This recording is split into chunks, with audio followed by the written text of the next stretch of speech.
Selamat datang di Bijak News Rabu 9 Juli 2025 bersama saya Elis.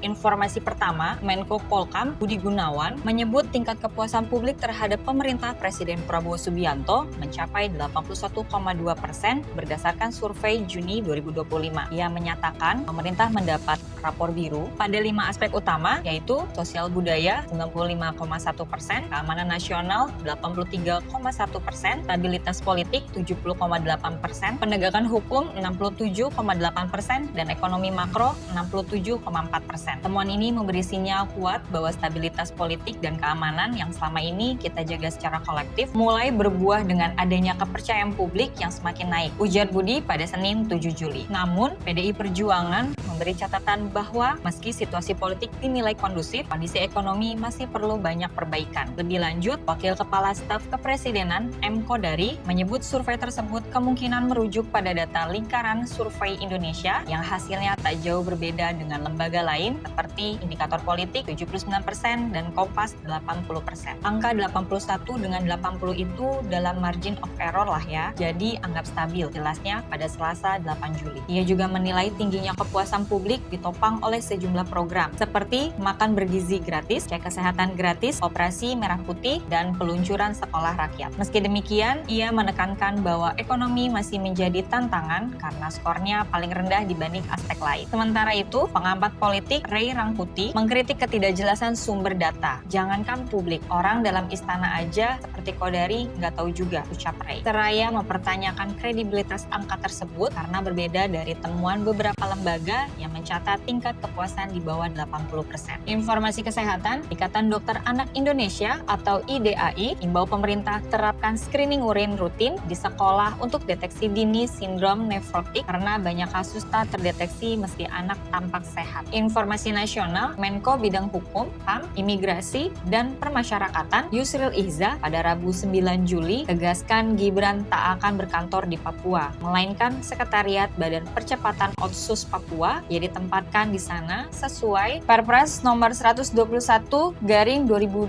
pasal 68A Undang-Undang nomor 2/2021. Informasi hukum, KPK sita 10 miliar rupiah terkait dugaan korupsi proyek mesin edisi di Bank BUMN. Pemeriksaan saksi dilakukan untuk lacak aliran dana dan ungkap peran pihak terlibat pada Rabu 9 Juli. Informasi luar negeri, Jerman protes tindakan kapal Cina yang arahkan laser ke pesawat militernya di Laut Merah. Insiden dinilai membahayakan personel dan ganggu misi Uni Eropa pada Selasa 8 Juli. Sampai bertemu di informasi bijak berikutnya.